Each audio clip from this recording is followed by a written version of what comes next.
السلام علیکم ورحمۃ اللہ وبرکاتہ۔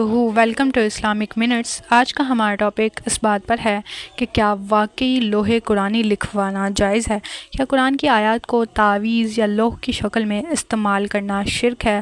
اور کیا صحابہ کرام سے بھی اس کا ثبوت ملتا ہے؟ اور آخر وہ کون سی حد ہے جہاں قرآنی علاج عبادت سے نکل کر گمراہی بن جاتا ہے؟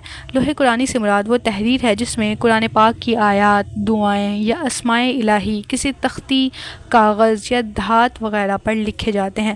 لوگ مختلف مقاصد کے لیے اسے استعمال کرتے ہیں: نظر بد سے حفاظت، بیماری سے شفا، گھر کی حفاظت، جنات اور آسیب سے بچاؤ، کاروبار میں برکت۔ لیکن یہاں اصل مسئلہ لکھنے کا نہیں بلکہ اعتقاد کا ہے۔ اللہ تعالیٰ قرآن مجید میں ارشاد فرماتے ہیں، اور ہم قرآن میں وہ چیز نازل کرتے ہیں جو ایمان والوں کے لیے شفا اور رحمت ہے۔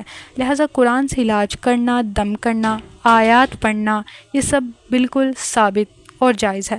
حضرت ابو سعید خدری سے روایت ہے کہ کچھ صحابہ نے سورہ فاتحہ پڑھ کر ایک شخص کا دم کیا جو بچھو کے ڈنک سے متاثر تھا، تو اللہ کے حکم سے ٹھیک ہو گیا۔